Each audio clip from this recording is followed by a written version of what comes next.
The chamber was designed to intimidate. It stretched wider than any human Capitol Hall, a circular abyss of layered platforms floating at different gravities. Thousands of representatives occupied their assigned tiers, each tailored to their species' biology, thick atmospheres pooling low, radiation veils shimmering high, temperature gradients slicing the air like invisible walls. Humanity's platform sat near the bottom, not by accident, but by calculation. Dr. Elias Rourke stood alone. He kept his hands folded behind his back, posture relaxed, expression neutral. The gravity here was heavier than Earth's standard, just enough to strain muscles over time.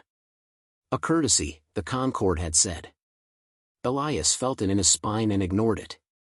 Above him, sigils ignited as delegates arrived. Light symbols, living glyphs, crystalline avatars. Power made visible. A voice rolled through the chamber, amplified without volume. The session is called to order. High Arbiter Zathvor rose from his elevated dais, towering even by Threxian standards. His chitinous form gleamed bronze under the chamber lights, ceremonial implants tracing authority across his thorax. Agenda Item 1, Zathvor intoned. Disposition of Soul 3. A ripple of interest moved through the tiers. Elias didn't look up. He already knew the outcome. That wasn't why he was here. The first speaker emerged, a tall avian form draped in flowing data streams. Human expansion rates exceed sustainable thresholds. Their adaptive resilience marks them as a long-term destabilizing species. Another followed immediately. Their military capacity is concealed behind diplomatic opacity. A third, more clinical. Statistical modeling shows a 73% probability of interstellar conflict within 2 centuries if humanity remains sovereign. Elias listened, cataloging arguments. None were lies. None were complete. When his turn came, a muted tone signaled permission to speak. The chamber quieted, not from respect, but curiosity. Representatives, Elias said, his voice steady, unamplified. Humanity acknowledges your concerns. We propose monitored expansion limits, shared technology oversight, and binding non-aggression accords. He gestured, and data blossomed in the air, treaties signed, wars avoided, aid rendered. We ask to stand beside you, not above or beneath. Silence followed. Then a soft clicking sound rippled through the tiers, the Concord's equivalent of amusement. Zathvor leaned forward. You misunderstand, Envoy Rourke. This is not a negotiation. A delegate from the Eastern Arc spoke, voice sharp. Compliance ensures stability. Resistance invites correction. Elias inclined his head slightly. Then allow me to ask, what form does compliance take? The answer came from everywhere at once, projected into the chamber's center. A hologram of Earth rotated slowly, blue and green and painfully familiar. As they watched, luminous restraints formed around the planet, tightening into place. Asset designation, Zathvor said. Population redistribution. Governance oversight. Technological appropriation. Slavery, dressed in protocol. Elias felt a stir behind his ribs, not anger, not fear, recognition. This was the moment history pivoted on, whether anyone else saw it or not. One final request, he said. The Arbiter's mandibles twitched. You may speak. For the record, Elias said, this vote, once cast, is irreversible? By Concord law, Zathvor replied, yes. No appeals? None. And enforcement begins immediately upon passage? A pause. A thin smile, if such a thing could be said of a Threxian. Correct. Elias nodded. Thank you. He stepped back. The vote commenced. One by one, sigils flared. Green. Gold. Violet. Thousands of confirmations, cascading like falling stars. Even species that had traded with Earth for generations cast their assent, eyes averted, logic overriding familiarity. When the final symbol ignited, the chamber erupted in resonant approval.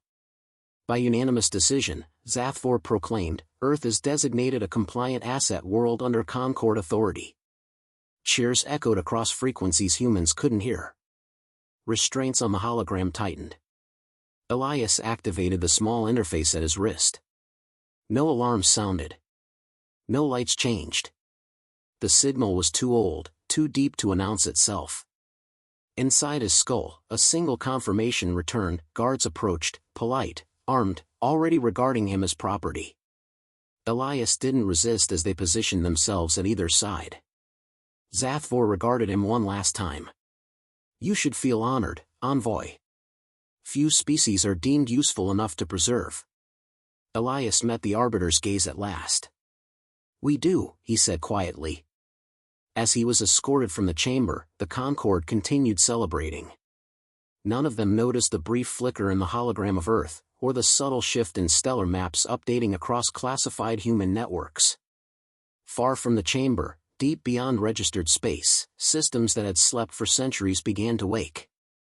Humanity had asked for peace. The galaxy had voted otherwise. The holding corridor outside the assembly was colder than the chamber itself. Dr. Elias Rourke sat alone on a grav bench, wrists unbound but watched by two Concord sentinels whose weapons hummed softly with contained power. Their posture was relaxed. To them, the matter was finished. Earth had been decided. The human in front of them was already an artifact of a conquered world. Elias closed his eyes and listened. Not to the guards. Not to the distant echo of celebration bleeding through bulkheads. He listened for the rhythm he had memorized decades ago, the cadence of systems speaking to one another across impossible distances. It arrived without sound. A second interface pulsed to life along his forearm, invisible to alien sensors by design. Lines of confirmation scrolled in clean, unemotional blocks. Phase 1, complete. Phase 2, initiated. The first enforcement fleets were already moving. Across Concord space, vessels bearing the authority of the vote slipped into transit corridors, their drives calibrated for speed and intimidation rather than caution. They carried compliance officers, population auditors, and occupation cadres trained to pacify worlds that resisted the inevitable. None of them reached Earth. The first anomaly appeared as an absence.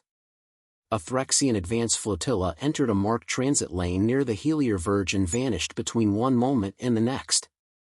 No explosion. No distortion wake. No emergency signal. The corridor simply ended. Control nodes flagged it as a sensor fault. Then a second flotilla disappeared. Then a third. Within minutes, panic began to fracture the comm inside the assembly. Delegates demanded updates. Tactical overlays bloomed midair, filled with red null zones spreading like ink through navigational space. High Arbiter Zathvor rose again, his earlier confidence cracking at the edges. Report, he commanded.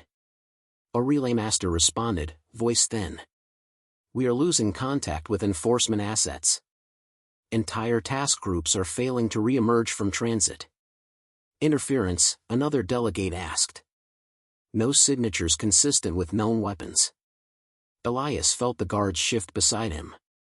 Zathvor's gaze snapped toward the corridor. Bring the human back.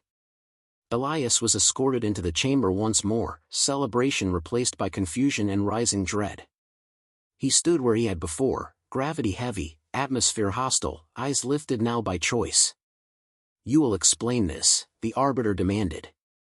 Elias folded his hands in front of him. You confirmed the vote was binding. That is irrelevant, Zathvor snapped. It is the only thing that matters, Elias replied. A murmur rippled through the tiers. You interpreted our decision as hostility, the Arbiter said slowly. No, Elias answered. We interpreted it as intent. He gestured, and for the first time, the data projection originated from his side of the chamber. Star maps unfolded, layered with structures no Concord archive recognized, vast lattices hidden between known corridors, gravity shadows anchored to dark matter wells. We call them denial fields, Elias said. They collapse transit space selectively. Your fleets never knew they were entering one. A crystalline delegate recoiled. Such infrastructure would take centuries. Elias nodded. It did.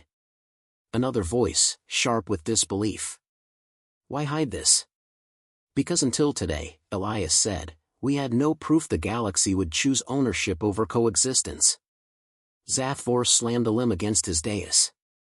Deactivate these systems immediately. I can't, Elias said. They are autonomous. That word echoed harder than any weapon. The assembly erupted. Votes were shouted, protocols invoked, emergency clauses demanded. Some representatives attempted to rescind their assent, others called for escalation, still others for negotiation. Procedural lights flared crimson. A legal construct spoke, emotionless. Unanimous decisions cannot be reversed once enforcement has begun. Silence followed. Elias let it settle. You enslaved us, he said, not accusing, not raised. Our response was not conquest. It was insulation. A delegate whispered, you're dismantling the Concord. No, Elias replied. You're experiencing life without us cooperating. Reports streamed in faster now. Communications arrays failing. Command relays desynchronizing. 12 core systems simultaneously losing access to long-range transit. Zathvor stared at the data, mandibles trembling. This will collapse interstellar order. Elias met his eyes. Order built on chains deserves collapse. The Arbiter's voice dropped. What do you want? Elias considered the question. He thought of Earth's oceans, of cities lit softly at night, of people who would never know how close extinction had come. We wanted a seat, he said. You voted for a cage. He turned and walked away as alarms finally began to scream. Behind him, the Galactic Concord faced the first quiet hour of a very long reckoning. The galaxy did not fall apart all at once. It unraveled. Trade convoys stalled at dead corridors. Military commands issued orders that never reached their fleets. Entire civilizations woke to silence where certainty had lived for centuries. No explosions announced the change. No banners burned. Space simply stopped obeying expectations. Earth remained quiet. Dr. Elias Rourke stood on the observation deck of the Ardent Line, watching a distant star pulse through filtered glass. The ship was human-made, unmarked, existing in lanes no other species could map. Reports scrolled behind him, each one concise, unembellished, final. Containment zones holding. Transit denial stable. Civilian interference, none. Humanity was not advancing. It was withdrawing. The first message arrived from a former ally. The Varelian Compact, once vocal supporters of Earth's inclusion, now broadcasting on emergency channels stripped of ceremony. We revoke our vote, the transmission pleaded. We recognize the error. Release the corridors. We will compensate, resources, territory, anything. Elias listened without comment. A second followed. Then a third. Entire councils abandoning pride in favor of survival. Apologies layered over fear, delivered too late to matter. He turned as the final transmission cued. Play it, he said. High Arbiter Zathvor appeared on the projection, no longer framed by authority. The bronze gleam of his implants was dull now, power feeds throttled to preserve failing systems. You have proven your point, Zathvor said. The Concord acknowledges humanity's strength.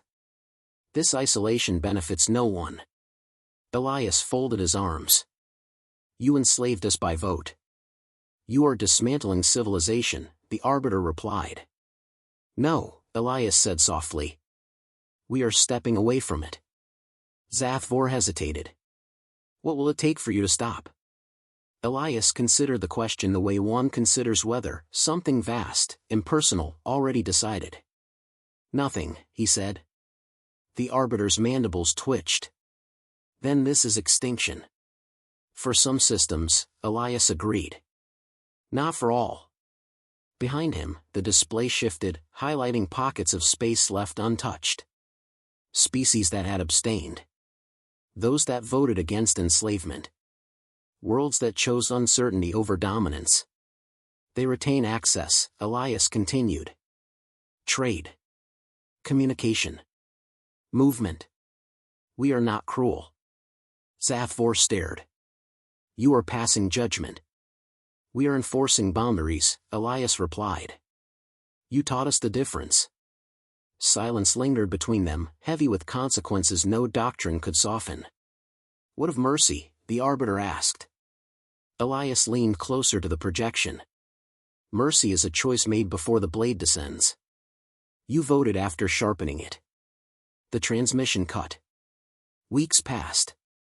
Then months. Galactic infrastructure reshaped itself around absence. Empires shrank. Wars ended mid-campaign when logistics failed. Species once dependent on expansion learned restraint through necessity. History would later call it the Great Quiet. Earth never broadcasted victory. On the surface, life continued. Children went to school. Markets opened. Oceans rose and fell without knowing they were free because of unseen lines drawn in vacuum. Elias returned home at last, standing before a council that had aged in weeks. Will they ever forgive us? One asked. Elias shook his head. Forgiveness requires shared memory. They will remember loss. And us? He looked out at the planet turning slowly beneath the stars. We will remember restraint. Earth's final message went out across permitted channels, simple and unadorned, transmitted once and never repeated. We asked to stand beside you. You chose to stand above us. Distance is now the only peace we trust. When the signal faded, humanity sealed its borders and vanished from the center of the galaxy's story, leaving behind a lesson written not in fire, but in silence. And the stars, for the first time in recorded history, learned to leave Earth alone. Silence is never empty. It only feels that way to those who have never listened closely. Earth learned to listen. Years after the borders closed, the planet settled into a rhythm that felt almost unfamiliar, unhurried, deliberate. The skies were quieter without off-world traffic. The deep space arrays no longer screamed with threat projections. Humanity had not won a war. It had survived a verdict, and survival carried a different gravity. Dr. Elias Rourke walked along the shoreline of the North Atlantic, shoes in hand, trousers rolled, cold water biting at his ankles. He had chosen this place because it reminded him that some forces never needed permission to exist. The ocean didn't negotiate. It endured. A soft chime sounded from the implant behind his ear. Priority channel, said the voice of the system. Authorized exception. Elias stopped. Exceptions were rare. Almost non-existent. Open, he said. The projection formed above the sand, unstable, stripped of protocol framing.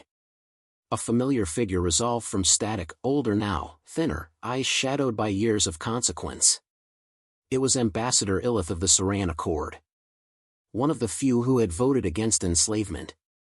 You said we could speak, Illith said. Elias nodded once. I did. We've held our borders. Limited expansion. No covert probes. No corridor violations. Illith hesitated. We are failing anyway. Elias let the waves fill the pause. The galaxy was built to lean outward, Illith continued. Without access to your networks, to your stabilizing systems, everything is brittle. That brittleness existed before us, Elias replied. You just never felt it. Illith lowered their gaze. What happens now? Elias looked toward the horizon where sky met water in an unbroken line. Now you learn what standing alone truly means. The projection flickered. Is there truly no path back? There is, Elias said. But it doesn't look like the one you lost. The channel closed. Elias stood there long after the image vanished, feeling the weight settle where urgency used to live. He had known this moment would come. Isolation always echoes outward before it folds inward. Back in orbit, the Planetary Council convened for the first time in months. Not in crisis. Not in fear. In reflection, "We are becoming a myth," one counselor said. "Stories circulate. Distorted ones." "That was inevitable," another replied. "Absence invites invention." Elias listened before speaking. "Let them invent," he said. "Myths are safer than proximity." A younger delegate frowned. "Is that what we are now? A warning?" Elias met her eyes. "We are a boundary." The room fell quiet. Reports followed, measured, precise. No breaches. No escalations. A few species had stabilized within their reduced space. Others fractured. Humanity did not intervene. That was the hardest part for many to accept. Power unused feels heavier than power spent. After the meeting, Elias retreated to his office overlooking Earth's night side. City lights traced continents like constellations turned inward. He remembered the man he had been when he first stepped into the Concord chamber, calm, yes, but still hoping logic could outpace fear. A knock sounded. "Enter." A young analyst stepped in, nervous but determined. "Sir, there's something you should see." The display activated, showing a deep space relay pulsing faintly at the edge of human territory. "It's old," she said. "Pre-Concord design. Someone's been transmitting on a loop." Elias leaned forward. "From where?" "Unknown origin. But the message is consistent." The audio played. "We were wrong," said a chorus of voices layered across species and languages. "We mistook restraint for weakness. If this reaches you, remember us." Elias closed his eyes. The analyst waited. Should we respond? He thought of the vote. The chains. The certainty with which a galaxy had decided ownership was safer than trust. "No," he said at last. "Not yet." She hesitated. "Ever?" Elias looked back at the lights below, at billions of lives that would never know his name and never need to. "When they stop asking for mercy," he said, "and start asking how to change." The relay continued to pulse in the darkness, unanswered. Elias turned away from the window and dimmed the lights. Earth spun on, free and alone, carrying the quiet knowledge that survival had not made it righteous, only responsible. And somewhere beyond the borders, the galaxy adjusted to a future where humanity was no longer something to be claimed, but something to be respected from a distance. That, Elias believed, was the cost of certainty. And the price of peace.